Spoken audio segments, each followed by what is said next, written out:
નમસ્કાર વિદ્યાર્થી મિત્રો, સ્વાગત છે તમારું યુટ્યુબ ચેનલની અંદર. ધોરણ 10ની અંદર ગાલા અસાઇનમેન્ટની અંદર આપણે ગણિત વિષયમાં પ્રશ્નપત્ર નંબર 2નો વિભાગ સીની ચર્ચા કરશું. અગાઉનો જોયેલો વિભાગ છે તમે જોઈ શકશો, એ બી મુકાઈ ગયા છે. સાથે ઘણા બધા આવા વિડીયોઝ છે મોસ્ટ ટાઈમ પ્રશ્નોના પણ મુકાતા રહેતા હોય છે. ચેનલને સબસ્ક્રાઈબ ન કરી તો ચેનલને સબસ્ક્રાઈબ કરી લેજો. નવા નવા વિડીયોઝ છે જોવાથી તમારા જ્ઞાનમાં વધારો થાય છે. આ વિડીયો ગમે તો તમે લાઇક કરજો અને તમારા મિત્રોને પણ શેર કરજો. બરાબર. હવે શરૂઆત કરીએ આપણે, જેમાં 9 પ્રશ્નોમાંથી કોઈ પણ 6 પ્રશ્નોની ગણતરી કરીને તમારે જવાબ લખવાના હોય છે. બરાબર.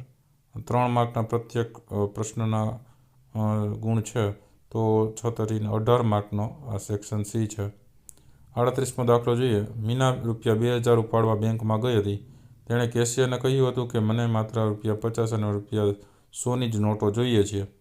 મીનાને કુલ 25 નોટો મળી હતી, તો તેણે ₹50 અને ₹100ની પ્રત્યેકની કેટલી નોટો મેળવી હશે. એનો આપણે જવાબ લખી શકીએ કે ધારો કે મીનાએ ₹50ની X નોટ અને ₹100ની Y નોટ મેળવી હતી. મીનાને કુલ 25 નોટ મળી, તો X + Y = 25. સમીકરણ નંબર 1. મીનાને કુલ ₹2000 મળે છે, તો એના આધારે આપણે લખી શકીએ 50X + 100Y = 2000. એટલે અહીંયા X + Y = 25માં Yને કરતાં બનાવો તો 25 - X થાય. એ કિંમત અહીંયા સમીકરણ Yની કિંમત સમીકરણ 2માં મૂકી દો, તો 50X + 100 × Yની કિંમતમાં 25 - X એના બરાબર 2000. એટલે ગણતરી કરીએ તો 50X + 2500 - 100X = 2000. તો 50Xમાંથી આ બાજુ 100X બાદ થશે, એના બરાબર 2000 - આ બાજુ આવશે એટલે -2500 થશે. તો -50X વધશે, એના બરાબર -500 વધશે. તો બે બાજુ માઇનસ પ્લસ થઈ જાય એટલે X = 500/50. એક મીંડું ઉડી જાય એટલે 10 × 5 = 50, એટલે X = 10 આવી જશે. Xની કિંમત સમીકરણ નંબર 3માં મૂકીએ તો Y = 25 - X. તો Xની કિંમત 10 મૂકી દઈએ તો 25માંથી 10 જાય તો 15. તેથી Y = 15. આમ X એટલે કે 50ની નોટ, તો એ 50ની 10 થઈ, અને Y એટલે 100ની નોટ, તો એ 15 થઈ. આમ મીનાને ₹50ની 10 નોટ અને ₹100ની 15 નોટ મળશે. ત્યાર પછી આગળ જોઈએ. દાખલા નંબર 39. નીચે આપેલ દ્વિચાતુર્યક સમીકરણ યુગ્મનો ઉકેલ આદેશની રીતે મેળવો. તો 3X + 5Y એના બરાબર 21 છે, અને 2X - 3Y = 14 છે. તો 3X + 5Y = 21ને સમીકરણ નંબર 1 કહી દઈ. 2X - 3Y = 14ને સમીકરણ નંબર 2 કહી દઈ. હવે 2X બરાબર લખી શકો 14 + 3Y, એટલે X બરાબર થાય 14 + 3Y/2. એ સમીકરણ નંબર 3 કહી દઈ. હવે Xની કિંમત છે સમીકરણ નંબર 1માં આપણે મૂકીએ તો 3X + 5Y = 21માં 3 Xની જગ્યાએ મૂકી દઈએ 14 + 3Y/2 વત્તા 5Y = 21. 14 × 42, 42 + 3 = 9Y, અને 2 અહીંયા જશે એટલે વત્તા 5 × 2 = 10Y, એના બરાબર 21 × 2 = 42. હવે 9Y + 10Y એના બરાબર 42 - આ બાજુ આવશે એટલે -42 થઈ જશે. 9 ને 10 બેનો સરવાળો 19Y થશે, એના બરાબર 0. તો Y = 0/19 કરો તો Y = 0 થાય. હવે Yની કિંમત છે સમીકરણ નંબર 3માં મૂકો. સમીકરણ નંબર 3 હતું X = 14 + 3Y/2, તો એના બરાબર 14 + 3, Yની જગ્યાએ 0 મૂકી દો /2, તો 14 + 0/2 એટલે 14/2, એટલે X તમને મળી જાય 7. આમ તમને ઉકેલ મળશે X = 7 અને Y = 0.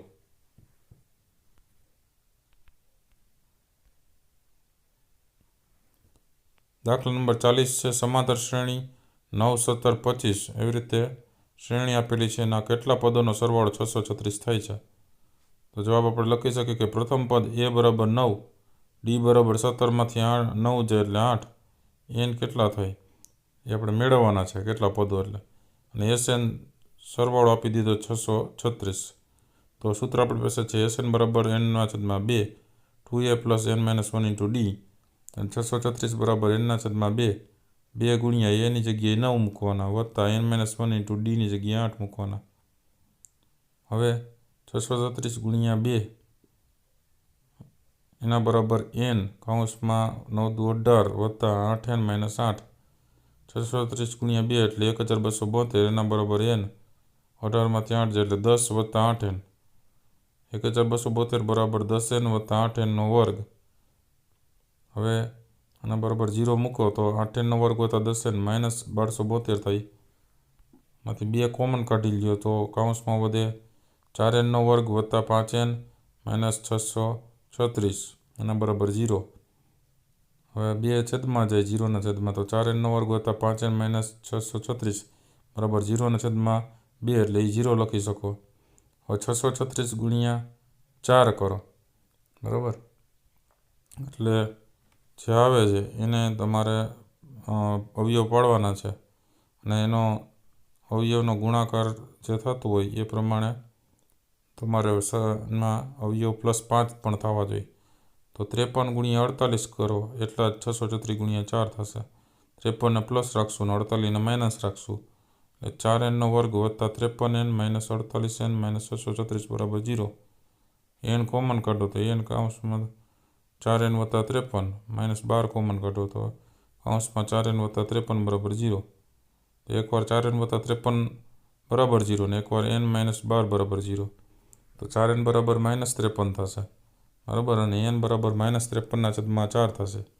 એટલે ઋણ અહીંયા શક્ય નથી n, એટલે n - 12 બરાબર 0 તો n બરાબર 12. એટલે જવાબ આવશે કે એમાં કુલ 12 પદોનો સરવાળો 636 થાય છે. જવાબમાં તમે લખી શકો. કુલ પદો કેટલા છે તો કે 12 પદો છે. 41મો દાખલો જોઈએ. નીચે આપેલ આકૃતિ એક વર્ગખંડમાં પાટલીઓની ગોઠવણી દર્શાવે છે. અસીમા, ભારતી અને કેમેલિયા અનુક્રમે A 3-1, B 6-4 અને C 8-6 સ્થાન પર બેઠેલા છે. તમે કલ્પી શકો છો કે તે એક જ રેખામાં બેઠેલા છે. તમારા જવાબ માટેનું કારણ દર્શાવો.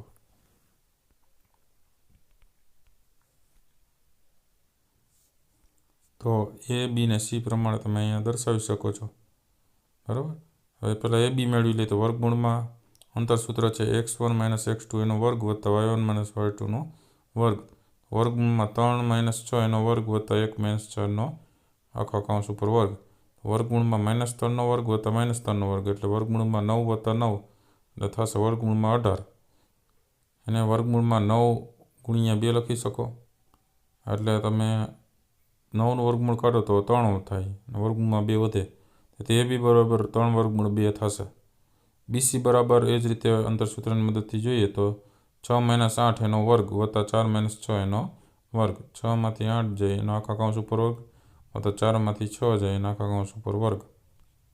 તો વર્ગમૂળમાં -2 એનો વર્ગ + -2 એનો વર્ગ. વર્ગમૂળમાં થશે 4 ને 4 8 એટલે વર્ગમૂળમાં 8 લખવો હોય તો 4 2 8 તમે લખી શકો. 2 વર્ગમૂળ 2 થશે એટલે BC બરાબર 2 વર્ગમૂળ 2 આવશે જવાબમાં. ACની વાત કરીએ તો AC બરાબર વર્ગમૂળમાં 3 - 8 એના આખા કૌંસ ઉપર વર્ગ + 1 - 6 એનો આખા કૌંસ ઉપર વર્ગ.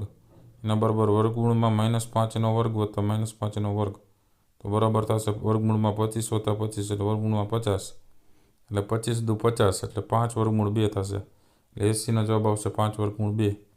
અહીં AB + BC બરાબર 3 વર્ગમૂળ 2 + 2 વર્ગમૂળ 2 એટલે 5 વર્ગમૂળ 2 થયું અને AC પણ આપણે 5 વર્ગમૂળ 2 મળે છે. તેથી AB + BC બરાબર AC થાય છે. તેથી ત્રણેય છોકરી એક જ રેખામાં બેઠી છે એમ કહી શકીએ. દાખલા નંબર 42 છે. બિંદુઓ A 2 - 2 અને B -7 4 ને જોડતા રેખાખંડના ત્રિભાગ બિંદુઓના યામ શોધો. તો A 2 - 2 છે અને B -7 4 છે. અહીંયા એક M છે ને અહીંયા N છે. તો અહીં બિંદુ M એ ABનું A તરફથી 1/2ના ગુણોત્તરમાં વિભાજન કરશે. કારણ કે આ ભાગ 1 થયો અને આ ભાગ આખો 2 થયો M માટે. એ જ રીતે N માટે શું થશે? આ ભાગ 2 થશે આખો અને આ ભાગ 1 થશે. તો N માટે ગુણોત્તર 2/1 થશે અને M માટે ગુણોત્તર 1/2 થશે. તો Mના યામ જોઈએ. Mના યામ થશે M1 x2 + M2 x1 / M1 + M2 અને M1 y2 + M2 y1 / M1 + M2.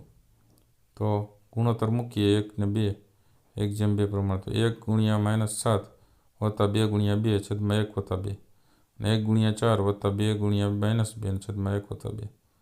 તો અહીંયા -7 થશે અને અહીંયા વત્તા 2 2 4 થશે છેદમાં 3 4 અને 2 2 4 પણ -4 થશે 4 - 4 છેદમાં 3 તો અહીંયા જોઈએ તો -3 છેદમાં 3 અહીંયા 0 છેદમાં 3 એટલે 3 × 1 = 3 એટલે -1 આવશે તો એમના એમ -1 ને અહીંયા 0 -1 0 થશે.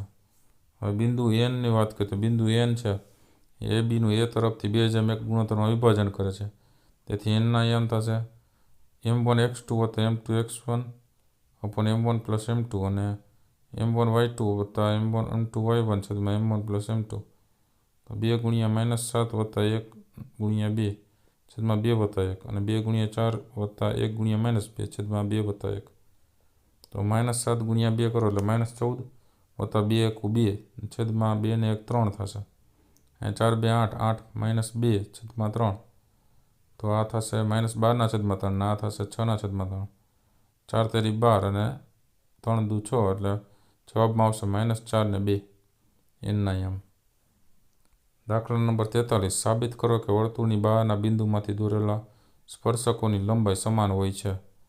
તો સ્પર્શકોની લંબાઈ છે એ સમાન છે એ સાબિત કરવાનું છે. તો પક્ષમાં આપણે લઈ શકીએ કે બિંદુ P એ બહારનું બિંદુ છે એ O કેન્દ્રિત વર્તુળના બહારના ભાગમાં આવેલું બિંદુ છે તથા PA અને PB એ વર્તુળને A અને Bમાં છેદતા સ્પર્શકો છે. તો સાબિત એ કરવાનું છે કે PA બરાબર શું થવું જોઈએ PB થવું જોઈએ. તો સાબિતી જોઈએ OA OB OP બરાબર એ ત્રણેય દોરો પ્રમેય 10.1 મુજબ સ્પર્શક અને ત્રિજ્યા વડે બનતા ખૂણા કેવા હોય તો કે કાટખૂણા હોય. તો અહીંયા A ખૂણા પાસે અને B ખૂણા પાસે કાટખૂણા દોરવાના થાય. તેથી ખૂણો PAO અને ખૂણો PBO કાટખૂણા છે. ત્રિકોણ OAP અને ત્રિકોણ OBPમાં ખૂણો PAO બરાબર ખૂણો PBO એ કાટખૂણા છે. બેમાં સમાન બાજુ OP બરાબર OP થાય કર્ણની બાજુ છે અથવા તો સામાન્ય બાજુ છે અને OA બરાબર OB ત્રિજ્યા બે સરખી છે. તો એકરૂપતાની કાકબા શરત પ્રમાણે કાટખૂણો કર્ણ અને બાજુ એ શરત મુજબ ત્રિકોણ OAP અને ત્રિકોણ OBP એ એકરૂપ ત્રિકોણ કહેવાય. એના માપે સરખા છે અને આકારે સરખા.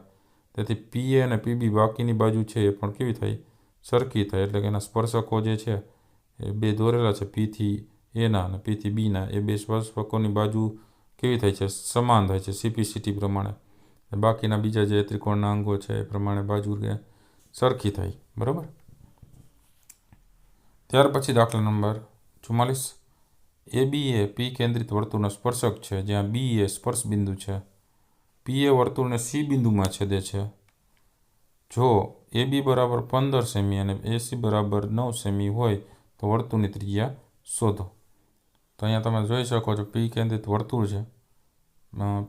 ABનો માપ આપી દીધો 15 અને આ બે ત્રિજ્યા છે PB અને અહીંયા જે ભાગ આપ્યો છે એ R છે. બરાબર. અને આખો PA થાય R + 9.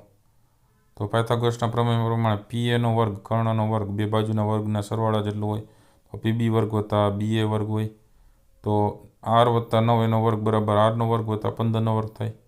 અને આવી રીતે લખી શકીએ A + B આકારના વર્ગ પ્રમાણે નિત્યસમ પ્રમાણે Rનો વર્ગ + 2 ગુણ્યા પહેલું પદ R છેલ્લું પદ 9 + છેલ્લા પદનો વર્ગ એટલે 9નો વર્ગ એના બરાબર Rનો વર્ગ + 15નો વર્ગ થાય 225. તેથી Rનો વર્ગ + 9 × 18R + 81 એના બરાબર Rનો વર્ગ + 225. R વર્ગ છે એ કેન્સલ થાય આ બાજુ આવશે એટલે 225માંથી 81 જાય એટલે 144 એટલે 18R બરાબર 144 એટલે R થાય 144/18 એટલે R બરાબર 8 થાય. 45મો દાખલો છે.